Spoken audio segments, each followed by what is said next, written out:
Ok, alors ça c'est un truc que je voulais montrer depuis longtemps.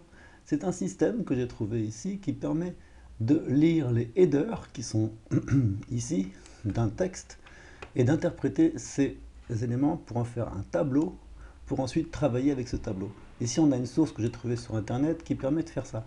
On voit la taille du code qui est de cette taille là comme ça et on voit déjà la principale erreur qui a été faite ici, c'est la non-séparation des métiers. C'est très important de pouvoir intervenir sur chacune des activités qui sont faites dans cette fonction. Elles sont nombreuses et elles sont toutes cumulées en une fois. On voit souvent ça même en PO, des gens qui font des gros blocs de machin, qui font un truc. Et ça, c'est mal.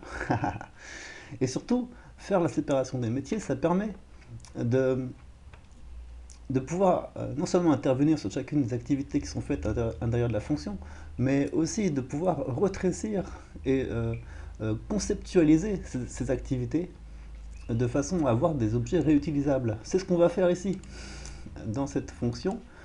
Pardon, ici on a donc un système qui permet de développer sur place en PHP, c'est très pratique. Et voilà comment j'ai fait à peu près. Alors au début, j'ai besoin de fabriquer moi-même une petite machine qui me permettra d'avoir, parce que je suis très snob, vous voyez, une machine qui permettra de fabriquer des headers, un exemple de texte sur lequel on va travailler. Là ici j'ai ma fonction tag qui est très intéressante parce qu'elle permet de fabriquer des tags. Directement ça évite d'écrire le HTML dans la machine.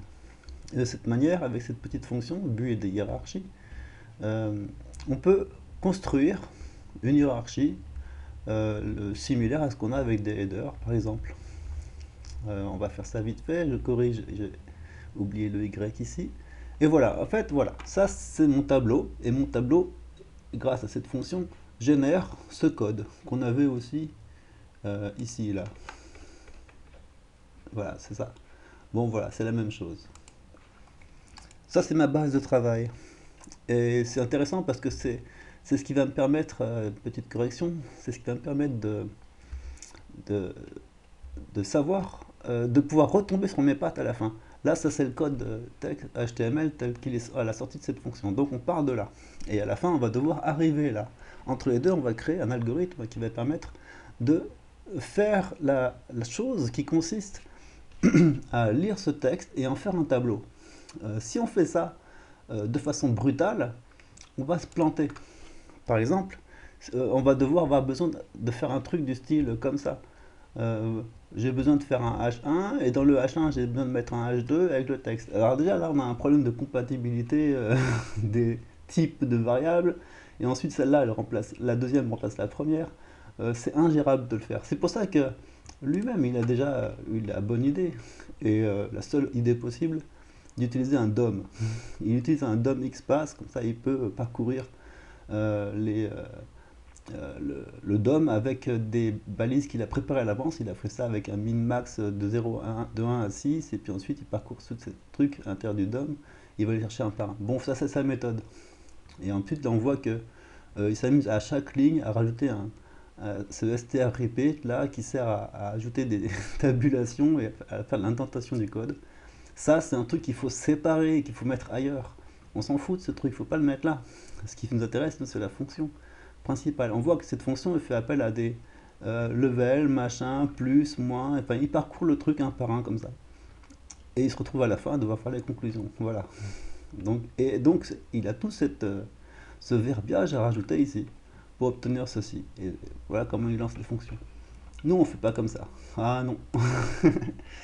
Donc on va construire les headings à partir de cette donnée que j'appelle data D. Donc on crée un DOM normal. J'ai une fonction DOM qui permet d'éviter d'avoir à faire ça, donc j'utilise ma fonction DOM du moteur, hein. Et là, on va chercher donc dans le. Alors, c'est le premier, parce qu'il y a le HTML, le body, et donc on a besoin de prendre seulement ce qui est les shield nodes du body. C'est pour ça qu'il y a cette longueur. Je récupère le nom du node. Je prends la première lettre du nom du node, c'est un H. Et là, j'incrémente. Donc déjà, je sais que je pars de 0. On met ça. Ensuite, je prends B. La variable B, c'est le numéro du H, H1, H2, H3. Et je vais l'ajouter au tableau du B-1 parce que je suis dans la boucle avec le I en cours et je lui mets une valeur de 1 ici, tac. Pourquoi? Parce que je suis en train de construire un tableau qui est théorique. Et on va voir après ce que ça donne. Tu vas voir, c'est super cool. Là, je récupère mon content, ok. Et à la fin de la boucle, j'affecte le B à N. Comme ça, il sait où il en est. Et ça marche tout seul, hein. Il n'y a pas à se soucier. Donc j'ai mis dans R le tableau théorique et j'ai mis dans RB les contenus séparément. Ce qui nous donne à peu près ceci. Tiens, voilà, ça c'est le tableau. Ce qui est intéressant, c'est que voilà comment ça se lit. Ça, c'est une synthèse de cette ligne-là. On l'a construit en un tableau. Ça se lit comme ça. 1, 2, 3, 4, 5, 6, parce qu'il est dans le 0, 7 il est dans le niveau 1, et 8 il est dans le niveau 2. On peut le voir, hein. 8 est dans le niveau 2, 7 est dans le niveau 1, et 6 est dans le niveau 0. Donc voilà comment se présente ce tableau. C'est vachement intéressant, c'est compacté en fait. Et donc, voilà à peu près à quoi ça ressemble. Quand c'est voilà, un vrai tableau, il ressemble à ça. Une fois qu'il est construit, j'ai une fonction donc taxonomie qui permet de construire à partir du tableau que j'ai fabriqué. J'ai un peu triché, mais je l'avais déjà fait avant. Cette fonction, elle est ici. Voilà, c'est simplement cette fonction taxonomie qui récupère ces données formatées et qui en fait un tableau concret. Donc déjà, là, on construit et là, on le fabrique. C'est les fonctions réciproques en fait. À partir de là, j'ai fini mon travail, hein. Il ne reste plus qu'à faire un lecteur de taxonomie. Donc c'est encore une fois la réciproque de celle qui est en haut. Il y a ça et ça, et ça et ça. Là, je fais une fabrication, une deuxième fabrication, une défabrication, une deuxième défabrication. C'est marrant.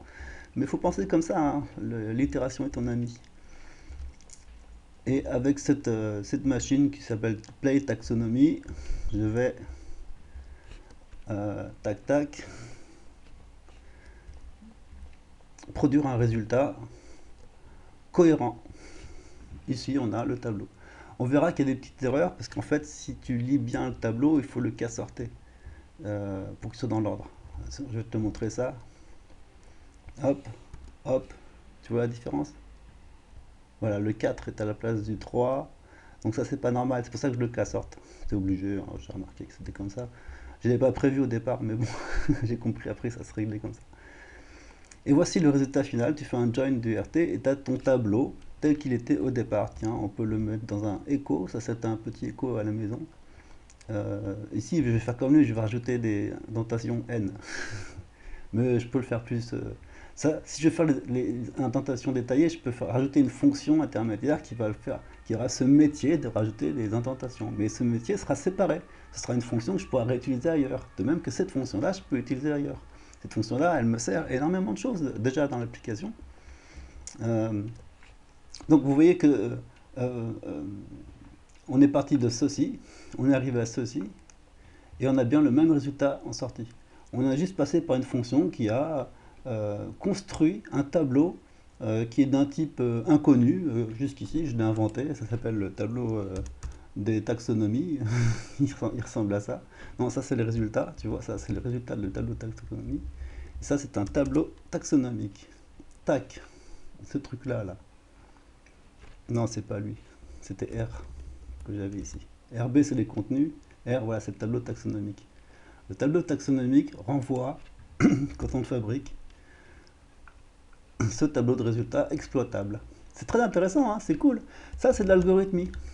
L'algorithmie c'est cool, ça permet de diminuer la taille du code, parce que vous voyez j'ai fait juste ça à la place de tout ce bordel. Et j'obtiens un résultat qui est exploitable, réutilisable, notamment quand je vais dans mes, dans mes objets comme ça, là, toutes les activités qui sont itératives dans le logiciel passent par une fonction de ce type.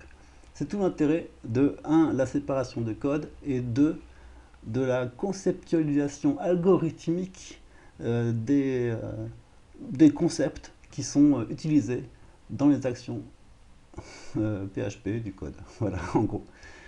J'espère que ça vous intéressait, merci.